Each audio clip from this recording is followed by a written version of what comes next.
Knock. Who's there? Cock torturer. Cock torturer who? Well, the cock torturer is coming for all of you! November 13th, 10 p.m. Eastern Standard Time, on all formats of pay-per-view and on internet pay-per-view via the Fight app. Talking Shopomania 2.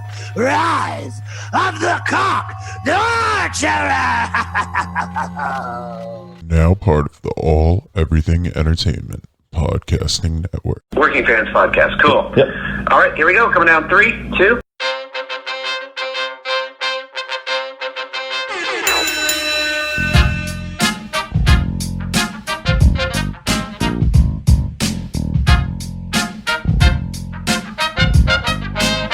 Welcome back for another week of the Working Fans Podcast. This is AJ. I'm the former wrestler.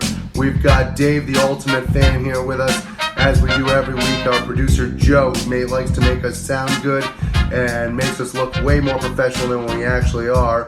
As always, you can find us on Twitter, that's @FansWorking, Facebook, Working Fans Pod. We've got email where you can reach out to us and please contact us to let us know what you think of the podcast and for any ideas that you might have. That's workingfanswrestlingpod@gmail.com. We're on Instagram where you can keep up with us at workingfanswrestling_pod. And then you can now listen to us on all major platforms, including Anchor.fm. We're on Google Podcasts, Spotify, Breaker, Overcast, Pocket Casts, Radio Public, Apple Podcasts, and you can actually check us out on YouTube. Now, it's important when you go onto the Apple Podcasts and YouTube, hit that subscribe button, give us a rating, let us know what you think so you can help us out and we can continue to do what we love and bring you guys in as fans. All right, everybody, it's the Working Fans Podcast with the man they call Dave. Yep, that's me. And AJ Strange Brew, that's him.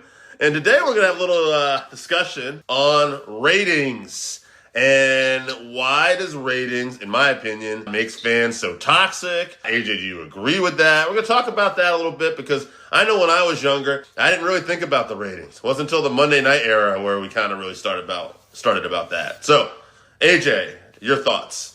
I don't think the fans need a reason to be toxic. I think they are toxic. I think that we go into wrestling now. We don't watch it like we did. When we were kids, we watched it to suspend belief. And for an hour to 2 hours, we watched it because we wanted to watch our heroes fight the bad guys. Or in my case, watch my heroes fight the good guys. It was a moment to basically suspend belief.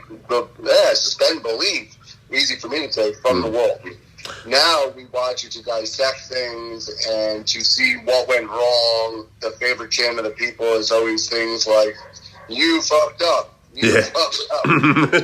Thank you, ECW. People want to dissect things and everybody wants to be an expert on the subject. And I know that sounds weird coming from people talking about it on a wrestling podcast that everybody wants to be an expert on the subject. But fuck you, I wrestled for 10 years. I am an expert. Go screw yourself. But when you've had the concussions, the back pain, the knee pains, and the ankle pains that I have from the bumps that I took, then they can come and talk to me. Until then, we're the working fans. You're just being worked. You better hope I don't have a 10-year, 15-year veteran watch this show who's got a difference of opinion. Well, I got something to say to you, pal. Screw you, George South. Although George South is Dave's best friend. So love that guy. Hey, I will say, everybody that pretty much I talked to about this said the same thing, that basically that it would probably make it less toxic if fans couldn't see the ratings, but it would still be toxic. Basically, social media, today's society, ratings are just it's a chance for fans to be toxic. It's a chance to jump on it. Yeah. Well, it's a chance to prove their toxicity. Right, and also, yeah, they're correct. Toxicity. There you go. It's a chance for them to I think he might have been quoted. Disco Inferno brought this up too. It's like fans are basically looking at it this is mostly NXT versus AEW we're talking about right now too, or WWE versus AEW, where the ratings come out. Are you quoting Disco Inferno? I think he was the one that said this, so I want to be fair. He actually said that fans have become almost like it's a sports team now. They're picking their sides, and rather than just watching wrestling shows with an open mind of whether you like the show or not, ratings come out, and then it's to justify how they feel. Or in the case of WWE, who's probably losing these ratings 9 times out of 10, those fans will come out and go, well, no, this is why you're wrong. It's all bullshit. None of them have really what to do. NWA WCW in 1989 which had Ric Flair versus Terry Funk and some of my favorite wrestling, was not winning any ratings or winning that competition back then. But it was some of the best damn wrestling. We were watching wrestling on Sunday mornings on TBS. I don't think any of the ratings wars were coming into play. No, not at all. Don't get me wrong with that great lead-in of Captain Planet. I'm sure it was huge. Don't forget about Bonanza on early Saturday morning when you wanted to watch a little WCW Power Hour early in the morning. Exactly.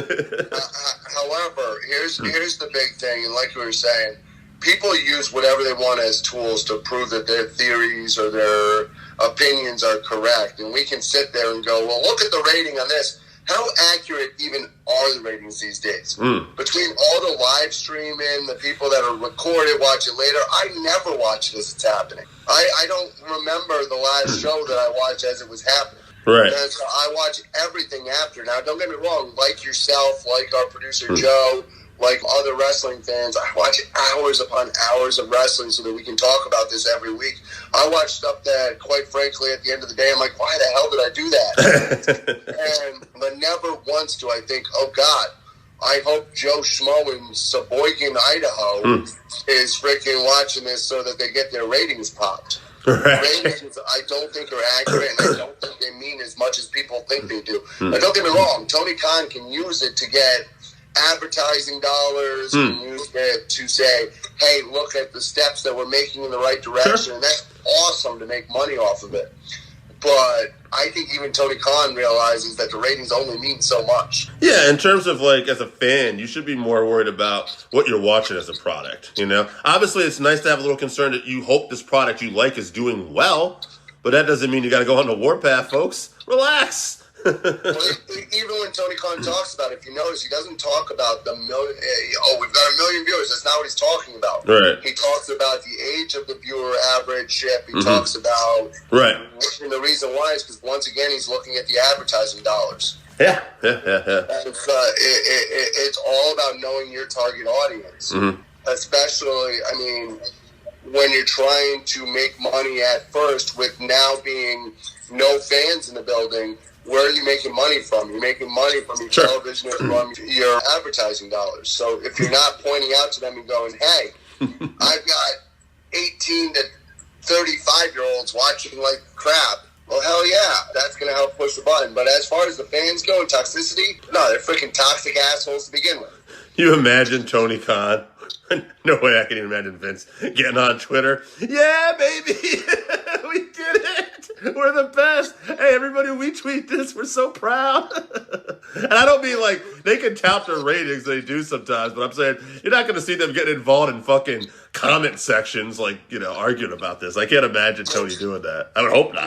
We know Bruce Pritchard to a point is a bit of a bullshit artist when it comes to talking about things. Yep. Whether it's money, attendance, or viewership. Sure. But one of the things he always says is that even during the Monday Night Wars, that they weren't really fully paying attention to ratings at that time. That, yeah, they obviously wanted to be higher in the ratings, but what they were trying to do is right the ship, and they were trying to figure out ways to draw in more of the live viewerships from not just TV, but also from the crowd, selling the merchandise.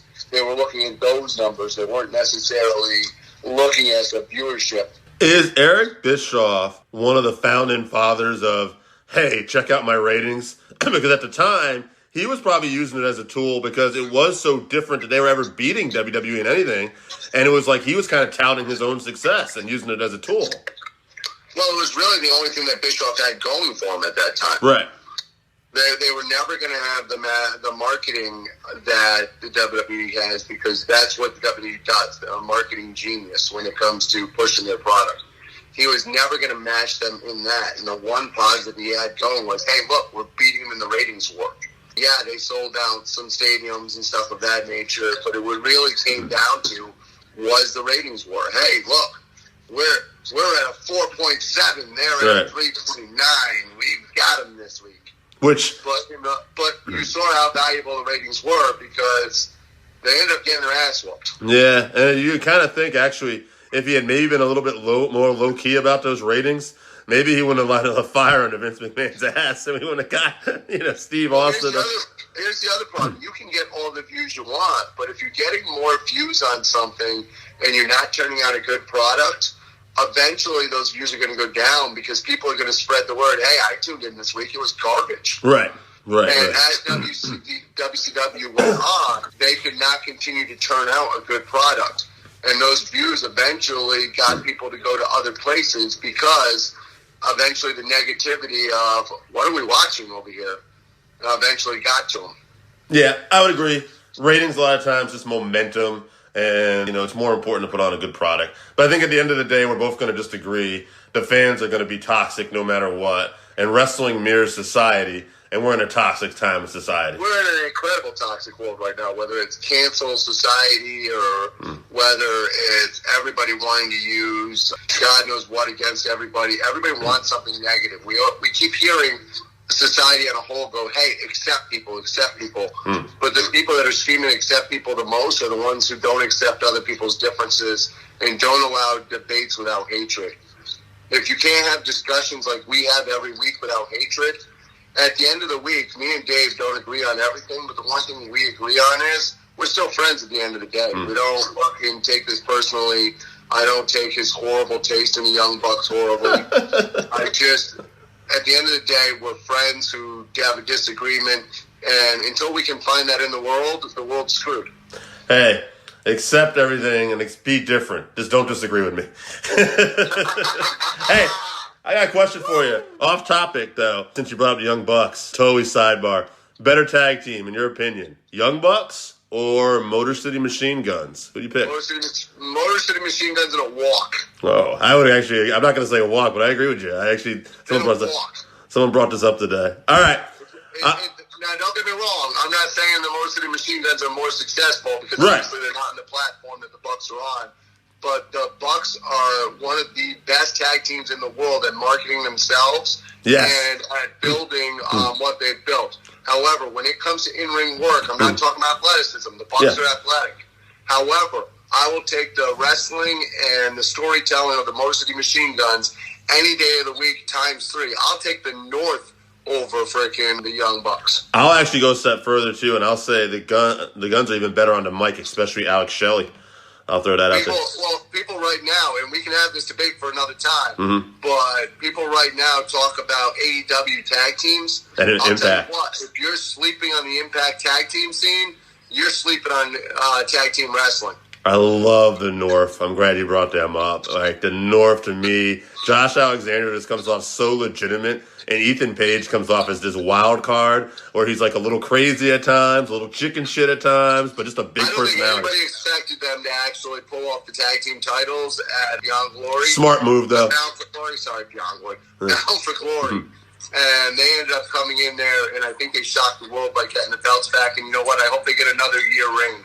Yeah, I'm really happy for them. I'm glad they didn't go with the obvious of the Good Brothers. I love the Good Brothers, but to me, they let them chase it. Let's give it a big story. When you've got a babyface team like that, you've got to have them chase. Yeah. If you're going to have them heels, they can win the belts right away and go heel and rogue on everybody. That's fine. But if they're going to be your babyface tag team, you got to have them chasing the titles. Yeah, I would agree. All right. Well, we gave you even a little bit of Young Bucks versus Motor City Machine Guns talk on this week, guys. Bonus. So you're welcome. Working Fans Podcast. We're out. All right, everybody. It's the Working Fans Podcast with the man they call Dave. And today I got the author of a book that's about the story of Lance Von Erich. A lot of people know him as that wasn't the real Von Erich. But, there's two sides to every story. And we're going to maybe learn about this in the book. But today we're going to learn about the author a little bit. Mr. Vinny Berry. Vinny, how are you, sir? I am very well. Thank you very much for having me on your show. Thank you. So, one of the things I like to ask about, a lot of people that are involved in the wrestling business, and I know you have a love of pro wrestling. Like, what started your love of pro wrestling? Like, what got you in it, whether it was, like, matches, promotions? Like, where did your fandom begin? Well, I lived in North Texas, where the Von Erichs were from. So where I grew up watching the world-class promotion. I moved there in 1980 and caught on to it a little while after that, and it was hard not to like. It was hard not to watch. Yeah, that they talk about that. I think it might have been Michael Hayes or something said something along the lines that they really just like laid into each other too. They were very much a very physical promotion. He said half the time it was like a damn shoot every night. So I mean, you picked a good promotion to kind of get into, I guess. Right. One of the wrestlers I interviewed for the book, he had said that if they were in the corner and the Von Erichs were wailing on them, they had one hand below their belt and one hand on their face. Oh, wow. Now, doing my little research here, you've worked on TV as well, right? Or you were part of a Fox affiliate? Yeah, I worked in television news for about 18 years. Wow. And done that and, just kind of learn how to tell stories, learn how to work. I work alongside the reporters, so, learn how to ask questions and just kind of, what a good story is and how to tell a story. And that's really where I guess grew my chops of telling stories and writing and whatnot. It's interesting. I'm going to get a little sidetracked here, but and I don't really get political on this show. You said an interesting thing to me there, like telling stories. I work for the news, and I said this to somebody, like the more like I'm on this earth and the older I get, I find that a lot of things, like even like politicians and stuff, remind me of pro wrestlers, like cutting promos, having do you see that? Is it just me or, Yeah, no, you'll see it because they want to sound good on television, and there was somebody in Austin that would do that all the time where it was like, dude, just speak from your heart. That's what I tell him because he wanted to sound so good that he would practice and practice and practice. Some of them are good speakers, and just like when I was interviewing Lance, he said, hey, I could remember my lines in a movie, but when they put me in front of the camera to do my ad-libbing for the promos, he didn't think he was very good at that. So some people are good at that. Talking in front of a camera, and some people, it's just one of those things you got to work at. Now, I just got a couple more questions about you. You were telling me, I think, before we talked that you were a sports writer and you got involved in booking for like boxing or MMA. Tell me that story again, because I'm just curious for listeners. Okay. I found it pretty good. Yeah. So, like I said, I've worked in television news. When I moved down here to South Texas, I met some guys that had some boxing websites. They were writing for boxing and MMA. When I moved down here in 2010, this is South Texas, the Rio Grande Valley, the boxing and MMA scene, for professionals was a hotbed down here. And I mean, they were running like, I don't know, like five, 6 shows a year between both sports. So that kept us active. We, me and my friends, we covered the scene down here.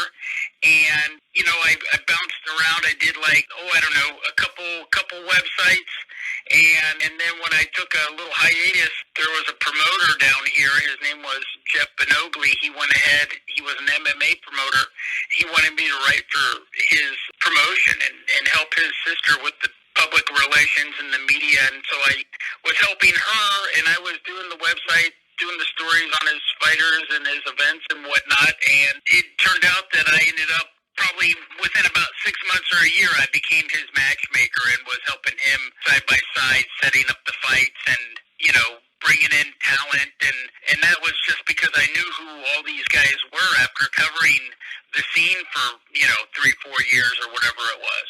Yeah, this is my very first book, and everything else I've written is, for various websites, articles and stories like that. What got you excited to maybe write this book? What was it about it that drew you to this one? Well, what's so funny about this story is that every time that I would see like a picture of Lance, it wouldn't be like all the time, but if you Google Lance Von Erich or whatever happened to him, or if you see him on a match or something, it was always like one of those things like, wow, what an interesting story. It's got to be a good story. It just is one of those that I just kind of like gravitated toward. And so in 2017, I started a website called Wrestleville.com, where I started writing bios on professional wrestlers, guys, veteran wrestlers, and independent wrestlers, just wrestlers of all, on different levels of the spectrum of the business, right? And I was speaking speaking with James Beard, a referee here in Texas. Spent a lot of time in Japan and in Dallas. And me and him were talking for a little while, and Lance kept on, he'd come up in a conversation from time to time, and he told me how to get in touch with him, and I reached out to Lance, and he was willing to talk to me. Yeah, it's funny you say that, because like when you told me, when we talked about, this book was coming out, and I was just telling myself, that the first thing that hit my mind without even really talking to you any further about it was like, yeah, you don't really think about Lance's story. It always was like he was the basic narrative was he was the imposter Von Erich and left at that. But then when you start to think about it, even just like a little bit, it's like, well, that wasn't his idea. That doesn't even make sense. Like he had to be approached by this, and how did this all happen? And I guess that's what I think makes it kind of an interesting story. Right. Well, he's 25 years old, and they came to him and said he could make money. And who at 25 doesn't want to make money, right? Right. He had a good body. He was a handsome young man, and he kind of fit the mold what Fritz was looking for. But here's one thing that, he gets criticized for his in-ring ability, and he wasn't a very good wrestler and this and that. If you take this into consideration, take this one thing in consideration while you're watching him. That guy never watched wrestling before in his life. That guy knew nothing about pro wrestling, didn't care for it, and then he's working right next to Kevin and Kerry, who grew up with wrestling all their entire life, And so, yeah, they're going to look a little more polished and a little more comfortable in the ring than he did, because he, for a long time, he didn't know what he was doing. Yeah, no, that makes a lot of sense. So he was pretty receptive to this then? Going into the wrestling business? I mean, no, for the book. I'm just curious. Oh, into the book? At first, he wasn't so much resistant. He was just like, when I would talk to him about it, we did the article for the website, and then he liked the article, and I said, you really got a good story. We should go further, and we should write a book. And he didn't think there was a market for it. And I said, I really do think that people are going to find your story interesting. And one day he just said, okay, write the book. And so we started calling each other every, one day a week for I don't know how long, It wasn't every single week. Sometimes we missed a week here or there, but, we talked consistently for probably 9 months. And we still talk today, but I mean, when we were initially hammering out the information and trying to get the story for the book, yeah, we were talking on a regular basis, all the time. Now, when I think of like the territory days too and everything and like that area, I imagine that there's got to be a lot of loyalists to Fritz, and maybe there wasn't like, when you're interviewing certain people, were certain people, we don't have to name drop, but I mean, was certain people where it's just resistant to want to give you information, or, what I mean? Did you run any problems with anybody with trying to like, that maybe could have helped you out with this, but said, nah, we're not doing that? Or yes, I got some of that. Yeah. Yeah. I could imagine. Brian Adidas didn't want to talk to me. Right. Okay. Yeah. And he grew up with Kerry, and I reached out to him. Somebody helped me get in contact with him, and he called me up, and he wasn't interested. We've talked since. He's a nice guy, but he just, he was just, not comfortable doing the book, Yeah, I can see that. I mean, at the end of the day, I mean, like you said, he grew up with them, and maybe he just feels like he doesn't want anything possibly being put out there in a negative light. But, I mean, obviously, it's not really like, we're just trying to get this guy's story out there. It was never told, Sure, absolutely. Yeah. And, we've been listening to the Von Erich Nation side of the story for 35 years. Yeah, and I'll say, I'm a huge Von Erich fan, grew up with him. I had Ross and Marshall on the show. I think they're sweethearts. But there is two sides to every story. And by the way, Ross and Marshall weren't even, born then. They're not the same people, obviously, as their granddad. And, right. Right, it's different, like he was a promoter and, so, people do different things for different reasons. And it's just funny that this guy's story never came out when you think about it. Because, all it took me was, once you told me this book was coming out, I'm like, oh, yeah, why has this not been told, Right, and it's really like one of the best untold stories if you think about it, because a lot of people think they know.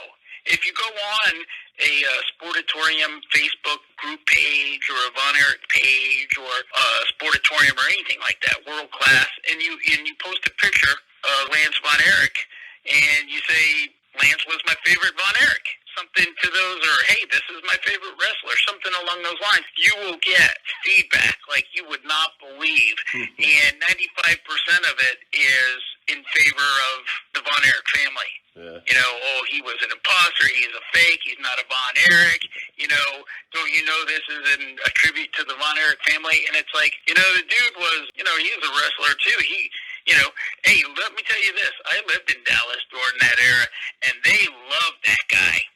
That guy got treated like a Von Erich. Not until Fritz and Kerry went on television and broke kayfabe did everybody turn their back on Lance. People say today, oh, I knew from the very beginning that he wasn't a Von Erich. I doubt you did, because people bought into that storyline really, really good. Yeah, especially that era. I remember, I think it was like Dark Side of the Ring when they were doing the story of Gino, and they had a story where people were calling the police to ask them to look into Chris Adams because in a storyline he was blinded by Gino. So if you think about that time period, especially in that area, like, no, it seems very likely that I'm sure they did believe. Yeah. Right. Well, people, you know what? People bought in to the wrestling back then. I mean, they believed it, you know? I remember we went to a match, I think it was a Christmas night, and Skandor Akbar burned Iceman King Parsons. And oh my gosh. I mean, I cried, man. Yeah. You know what I'm saying? Yeah, I believe it. Yeah. There is. You know, you bring up Gino Hernandez and you bring up Chris Adams. They both have a chapter in this book titled with their name. Mike Von Erich has a chapter in the book with his name on it. So does Kerry Von Erich. There's Billy Jack Haynes has one. You know, he talks about the people that participated in his life, and he talks about the people who he ran around with, and he had personal relationships with these guys. And, you know, so it'll be interesting for people to find out, you know, what he went through and what he did, why he was a professional wrestler, and the guys that he hung out with, and, you know, the things they did, and it's just an interesting story. Yeah, just want to touch on something too, get a little sidetracked here, but like you touched on it, like, you know, like buying in back then, and I will say there is something about the suspension of disbelief, like when they can just get, it's so hard now because of the internet and everything. Every once in a while something good will come out and it gets you just for a little bit, but back then where you just really weren't sure, you could just see it, like now, like I remember with the empty arena, like trying to watch wrestling when it was completely empty arena and they had no sound. It was very difficult because I realized as I got an adult, I'm watching this more for a presentation. But I could watch MMA because I'm looking more for the result. The empty arena didn't bother me as much. I'm more glued, like, okay, who's going to win? But with wrestling, it was like, I feel like it's missing something because the crowd is such a part of the presentation. I was wondering if you thought about that. I don't know if you keep up with the product, but I was just curious. You know, I think what they've done recently with the monitors and you know, honestly, I like how AEW does it with the crew around the ring. I like that. I think that's good. There's some people in the stands and stuff like that. They're playing it safe and everything like that. I like that. I'm not a big fan on the Thunderdome and the screens and the audience, but you know, years and years ago, Jerry Lawler and Terry Funk did an empty arena match. I don't know if you ever saw that. Yeah, I agree. Yeah, go ahead. Well, I couldn't. You know, when I was watching it for the first time, I couldn't. Well, this makes absolutely no sense to me. You know, why would? But it was really good, right? Yeah. Oh yeah. Yeah. And I think there's something to that because, you know, again, too, there was, you know, different era of suspension of belief, but also it's different, I guess, if you're doing it once in a while. There's a story behind it. It's leading to something. Whereas if every match is an empty arena match, you know, maybe not as good. Right. Well, they're keeping the product alive. They're moving forward with what they're trying to do. I mean, there are circumstances that they wouldn't choose this, right? Oh, this happened, and they're just rolling with it. But, you know, a good story in wrestling is a good story, right? And so, you know, you get these guys who know how to wrestle and move around and tell stories. I'll tell you who was really, really good, who wrestled in Dallas after the heyday of World Class, was Eddie Gilbert. Yeah. I don't know if you know anything about what that guy was. He had a great angle with Jerry Lawler. Major. Absolutely. Yeah. Yeah, and he's a guy I appreciated more as I got older. I saw his stuff then. Right, I'm like, oh, right. wow. When I was younger, I just thought he was like this, he was like, I was weird. Like him, like guys like Honky Tonk Man. I didn't appreciate, they did their job. I hated them when I was younger. I'm like, who's this guy? I hate this guy. Oh, yeah, one other thing I want to ask you, too. Now, have you read some other wrestling books in preparation for this? Or was there anything you did with any other, I don't know, what was your preparation for this? Well, I had been writing boxing stories and MMA stories and wrestling stories. I was doing that for a good 6 years, 6 or 7 years before I jumped on to this book. So,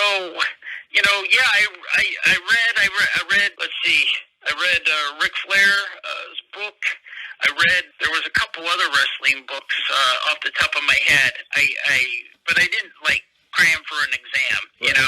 I just started talking to him and just started, it was so funny is when we did decide to do the book, I had it in my mind, it's going to be, chapter 1 will be this and chapter 2 will be that and chapter 3 and this and we'll cover this and this. And he goes, it's a 10-year period. And I go, no, but we got to talk about this and this. And he goes, it's between this year and this year. And you know what? He was absolutely right. And that's where the story was.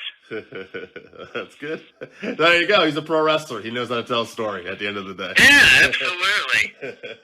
So one last question before I have you promote this and tell us when we're expecting out. Did you have a favorite wrestling book? I was just curious. Favorite wrestler? David Von Erich. David, yeah, David's awesome. Yeah, it's funny. I was a Kerry guy. My buddy AJ, who does the show with me, was a Kevin guy. But as I get older and look at more stuff, I'm like, oh man, David was really good. Right. Yeah. Hey, you know what? When I was living there, I think they all, I took turns. They were all my favorites at one time or the other. But I recently was watching a match on the WWE Network, in the what's that called? The Gems, the Hidden Gems. Yeah. There was a match in there with David Von Erich and Harley Race. I believe it was in 1977, his rookie year. You go back and you watch that right now and you think, wow, this kid's a rookie and he's wrestling Harley Race like that. He was special. And a credit to David, too, that a lot of people don't know this, too, was he's the only one, to the best of my knowledge, that did a little bit of heel work in Florida. So he had kind of experience doing a little bit of both.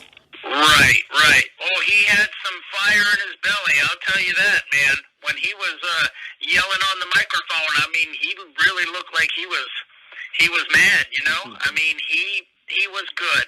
He didn't have the body and the build that Kevin and Kerry had, but boy, he had charisma and he had a general, he was a general technician in the ring, man. Gotcha. So why should people buy this book? And then also, when can we maybe expect it on shelves? I think people are going to like this book because it is just not about Lance Von Erich. This is about world-class wrestling between 1982 and 1987. You got to remember, if it wasn't for the Freebird feud and the Von Erich feud, there would be no Lance Von Erich. If David Von Erich died, there would be no Lance Von Erich. Fans who lived in that area and grew up on that wrestling, those boys were over.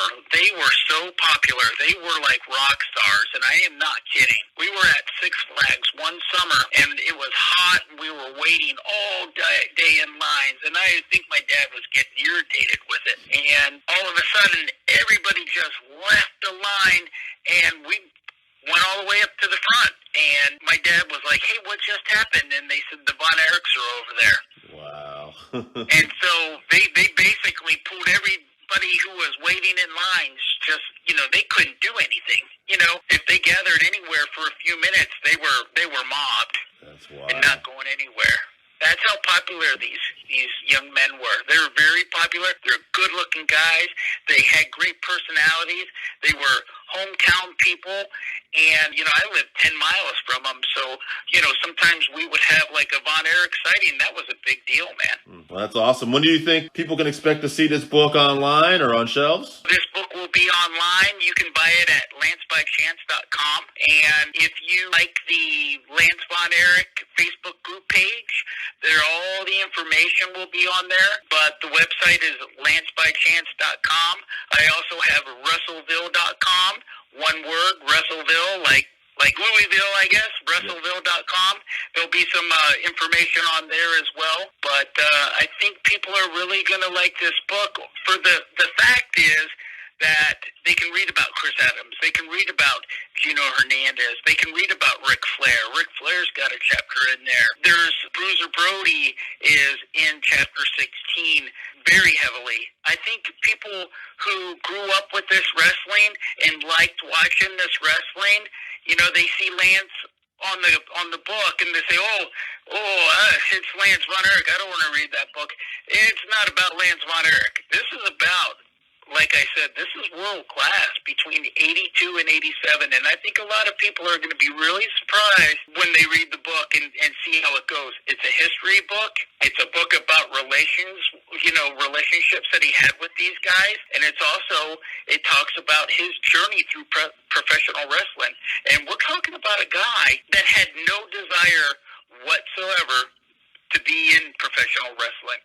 And he credits all these guys like, he'll talk about Jake the Snake Roberts, and he'll talk about Kelly Kaninsky, Matt Bourne, the Von Erichs, and all these guys that were second-generational wrestlers. And he'll say, hey, there was something special about those guys, but what did they have in common? They grew up around that stuff all their life. And he thought that's, he thought, there's a lot of good wrestlers in the business, but when it came to the second generational wrestler, he gave them, they were in high regard in his book. Well, yeah, it sounds like a fascinating story. You sold me on it. It was a pleasure having you on here, Vinny, and I wish you success with the book, and thanks for coming on, man. Appreciate it. Thank you very much. I appreciate it so much. Thank you. Awesome. Support for the Working Fans podcast is brought to you by Manscaped, who is the best in men's below-the-waist grooming. Manscaped offers precision-engineered tools for your family jewels. They have just launched in the UK. They have gone years over there without using the right tools for the job. And now, if you live in the UK, you can be one of the first people to experience their life-changing products.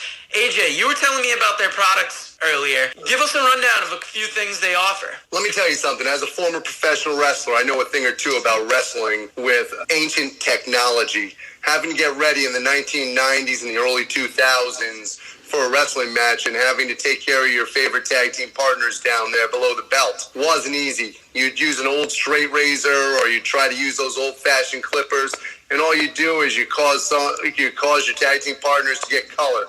We're not trying to do that, folks. We're trying to take care of them and preserve them.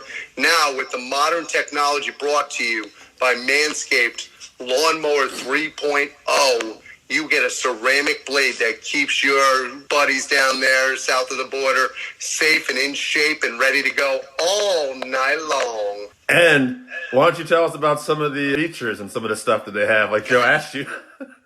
Guys, not only do they have your favorite technology for the trimming, but they have stuff like the crop preserver. They've got things that will make your balls so gentle and sweet and with tonic that even an old married guy like me might actually have a chance to get them touched. Maybe that's a ball wipes, too. Dave, when you're wielding those balls out in the free world, you don't want to have them be like mini cacti, do you? Just slapping them in the face. That doesn't work. Nah, man, before I made a few accidents myself. Looked like somebody just crushed up a bunch of ketchup packets down there. It was awful. I thought I had to go to the hospital. But thankfully, I made it out all right. My wife's favorite thing that they have is they actually have disposable mats that you can stand on while you're doing it, which keeps you from leaving all your business all over the bathroom floor. That's a big thing when it comes to cleaning up. Got some cool t-shirts, too. Guys, the Manscaped engineering team has perfected the greatest ball hair trimmer ever created, and it's just released in the UK. The new and improved Lawnmower 3.0. Fuck the 2.0. They upgraded it, and the Lawnmower 3.0 is a third-generation trimmer, which features a cutting-edge ceramic blade to reduce grooming accidents. Because this is one place where red doesn't equal green. When I say this thing is premium, I'm not fucking around. This thing is premium.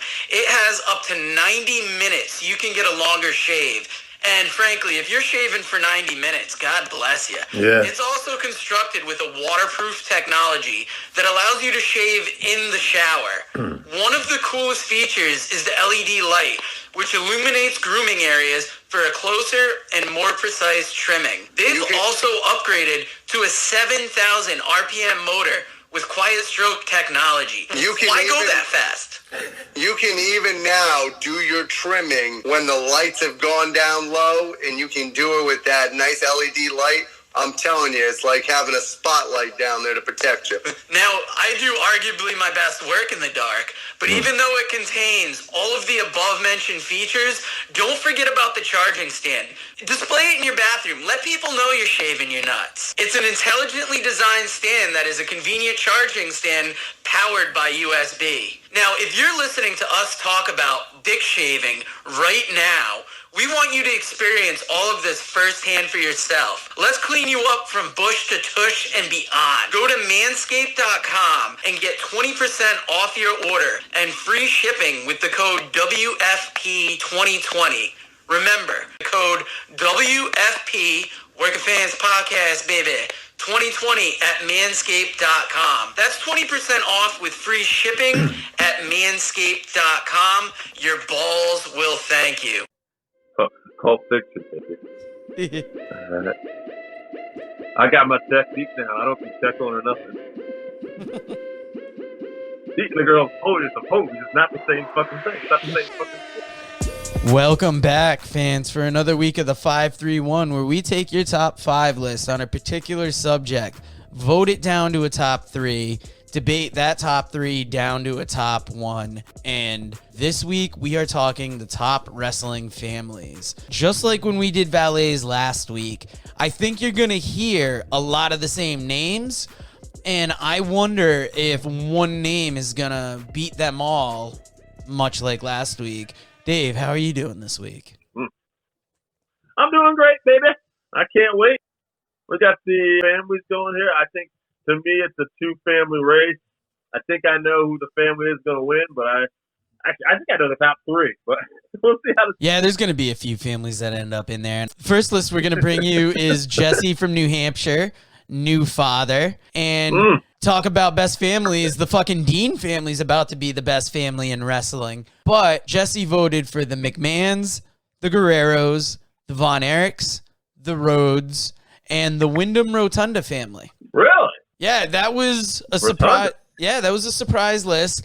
And I mean, he's going with the Blackjack Mulligan, the Barry Windham, the Mike Rotunda, and that further extends down to Bray Wyatt and I'm assuming Bo Dallas. He didn't have the hearts on there or the no highs? No, he didn't have them Samoans or the Canadians either. Oh, wow. Okay. Interesting. He might have been a different. He did have the Von Erichs. I heard that name. Oh, yeah. Yeah, so it's going to be interesting as we get closer here. All right. I go with Flynn. He's got the Samoans in at number 1. How would you pronounce that name if you had to?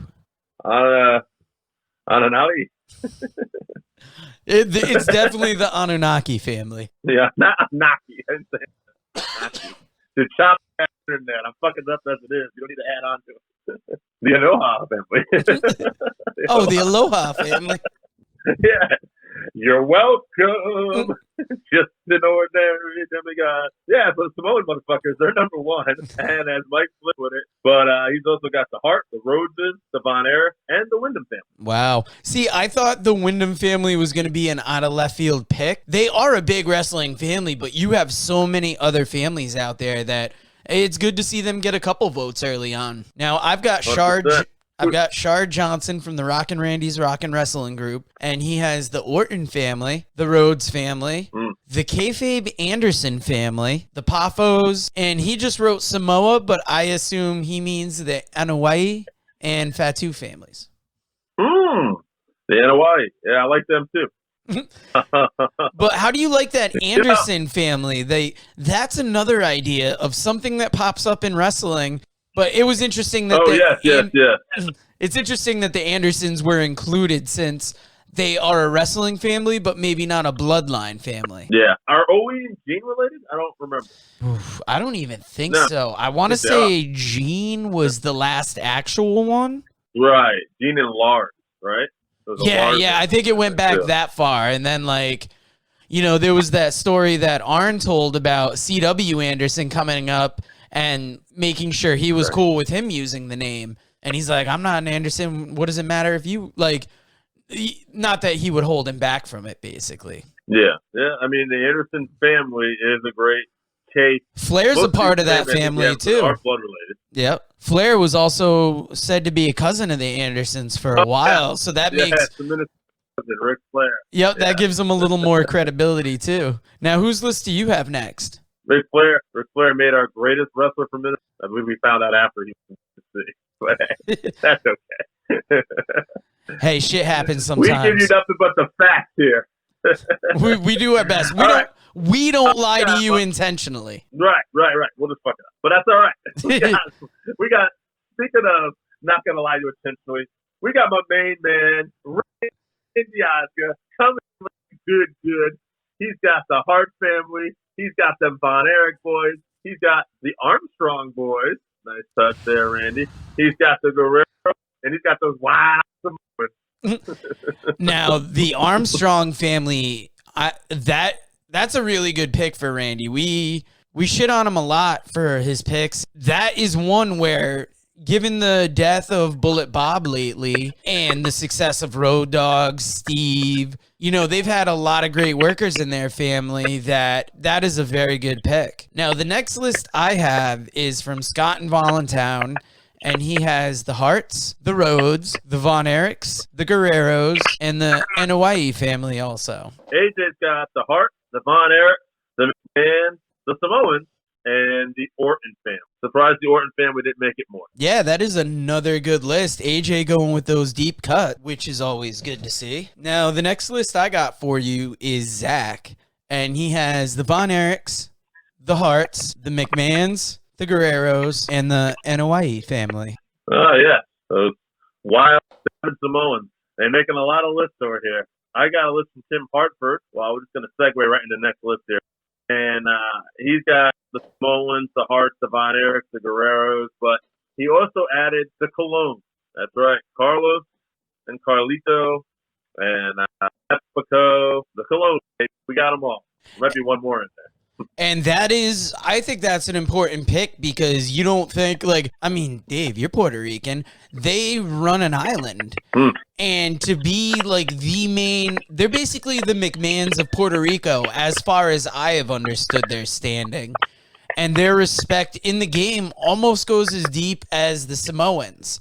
Not quite as deep because the Samoans have more of a tradition now of helping with training, but the Colognes are just as deep in wrestling lore, I would say. No, absolutely. I mean, it's an interesting thought. They definitely ran a territory similar to the Von Erich, you know, kind of owned. Yeah, I think you're right. They'd definitely be included when we talk about these families. Joe, do you have any more lists? I got one last list. I got my list, and I included the Harts, the Canadian Harts, the Rhodes family, the Von Erichs. As much as I don't want to include the McMahons, it's hard not to.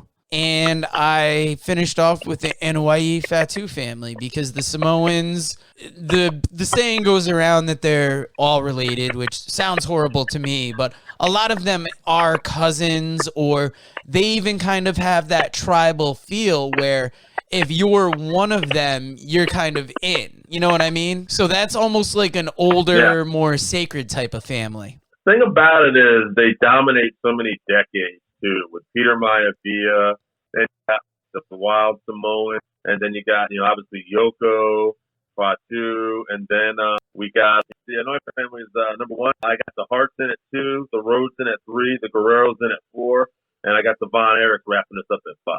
Wow. Now, you've been keeping a tally, I believe, going on, and who are the top couple vote getters so far that are definitely going to move on? It's definitely the top is going to be the Anoa'i, the Hart, and the Von Erich. And I mean, like we said, it was a lot of the same names on a lot of the same lists. And Dave, is it as clear cut this week who's going to go on to win? Or do we have a little debate here and kind of talk it out? I don't think so. I think the Hearts are going to go over the Von Erich just for the fact that the Hearts, with Brett especially, and a little bit with Owen, the mainstream will run in a bigger time period. And I think just overall, like, nothing as great as the Von Erichs were. They really had, I think, touches Dura did. Then you obviously have, Stu, you have Owen, you have Dave Boy. It's a close one. I think Brett's kind of a difference maker, given the stuff he had. The Samoan family, too many of these guys. They're all very successful. It's just so many people. You can't compete. When you start looking at the success of Roman, Rikishi, and Yoko, I mean, Roman and Yoko probably made 4 or 5 WrestleMania. And I would say the Wild Samoans were big in the 80s and 90s, too, as kind of that wild attraction that they brought. Say 90s, maybe a little bit of 70s, early 80s, mid 80s. The Samoan SWAT team / the head shrinkers were big in the late 80s, early 90s. So I don't know. Who do you want to give it to? I almost feel like I'd rather give it to the Samoans just based on their more positive impact of what they've given to wrestling. I would say the McMahons because they grew it to such a big thing, but it's also debatable whether McMahon killed the territories, and I think that's one thing that greatly hurt wrestling over the years. At the end of the day, the reason why I don't give it to the McMahons is that I got the Hearts at number 2 and the Von Erichs at number 3, but Samoans are taking it home. All right, guys. Well, you know what the music means. We have decided on the number 1 this week. And if you want a chance to vote, follow us on social media, Facebook, Twitter, watch us on YouTube. Find us anywhere you can search the Working Fans Podcast. And we want to include you in with us, and we will talk to you next week. Have a good one. All right, so that wraps us up for this week. Thank you again for listening to the Working Fans Podcast. So as always, you can find us on Twitter at FansWorking. Our Facebook page is Working Fans Wrestling Pod. We have email where you can reach out to us and let us know what you think also. That's workingfanswrestlingpod@gmail.com. Follow us on Instagram, workingfanswrestling_pod. And then as always, please continue to listen to us on Anchor.fm, Google Podcasts, Spotify, Breaker, Overcast, Pocket Cast, Radio Public, all your major platforms. If you're following us on Apple Podcasts, which we are also on now, and YouTube, please make sure you subscribe and give us a 5-star rating. It helps us bring you these podcasts where we get to talk to you and talk with you every week.